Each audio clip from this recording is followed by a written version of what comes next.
Chapter 2, The Space Between Goodbye and Destiny. Walking away did not end the love. It only changed its shape. After Cynthia and Victor went their separate ways, life moved forward, but neither of them truly moved on. Days turned into weeks, weeks into months, yet the memory of what they shared lingered stubbornly in their hearts. The absence was loud. It echoed in moments of silence, in half-finished thoughts, in dreams that no longer had names attached to them.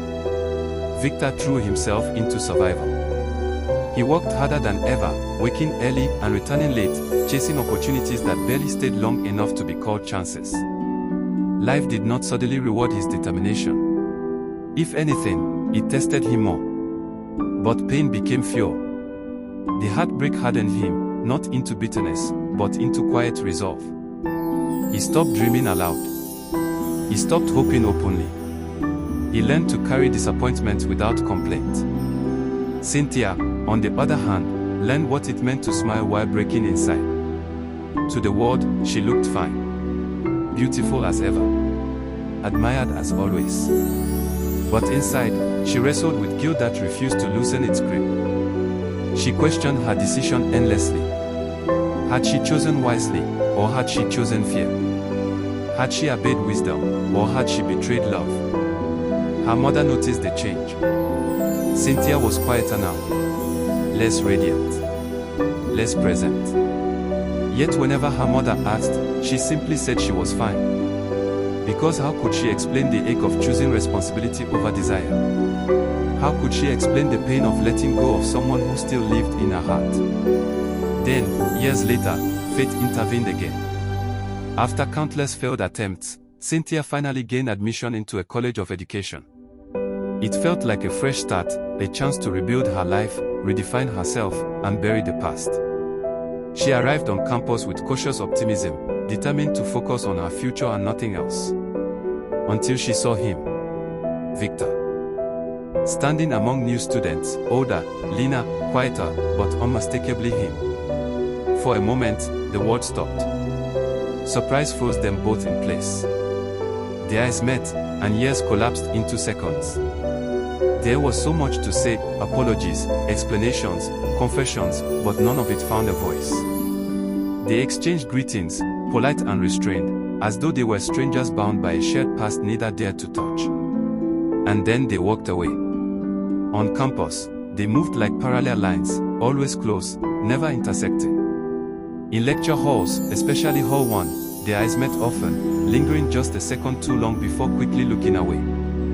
During examinations at Segxifeild, they helped each other quietly, exchanging notes and encouragement without acknowledging the emotions beneath the surface. Their hearts spoke loudly. Their mouths remained silent. Cynthia tried to convince herself she had made peace with the past. Victor tried to tell himself that some doors, once closed, should never be reopened. Yet every shared space, every accidental encounter, reminded them of what once was, and what might have been. 4 years passed like this. They graduated. Life demanded decisions again. Victor married. It was not a love born from passion but from practicality. He chose stability, believing that love had already failed him once. His marriage looked fine from the outside, but something was missing. He was present, responsible, and committed, but not whole. Cynthia tried to love again. She entered relationships with hope, only to leave them with disappointment. Men admired her beauty, desired her body, praised her appearance, but few saw beyond it. She wanted someone who would love her mind, her depth, her scars. Someone who would choose her not as a trophy, but as a partner. Each failed relationship reminded her of Victor.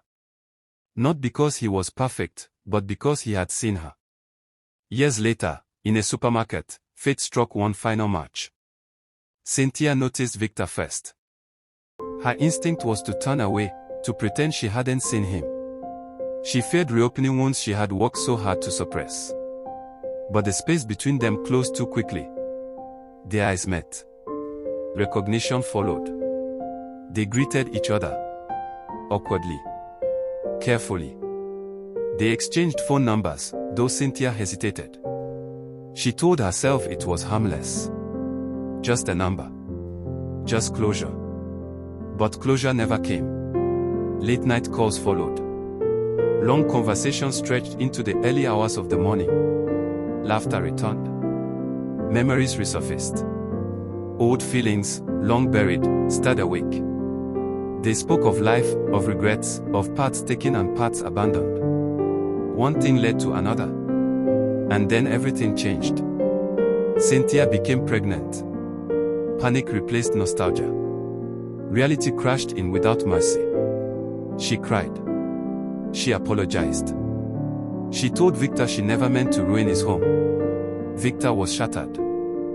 He insisted he never intended for this to happen either. They spoke for hours, weighed options, counted consequences, and mourned possibilities. After painful discussions, they made a decision neither truly wanted. They ended it. What should have been joy became regret. What could have been a blessing became a wound. They agreed to distance themselves, this time, completely. Cynthia blamed herself. She lost faith in redemption. She stopped believing that love could ever be clean, pure, or safe. Instead of searching for love, she chose survival. Growth. Healing. She focused on rebuilding herself from the inside out. And somewhere in the quiet of her recovery, life prepared a different answer. A man named Daniel. But that is another chapter. When the past returns, it doesn't ask for permission, it demands a decision. Subscribe to Segxifeild Real Life Stories. Because some choices don't end a story, they complicate it.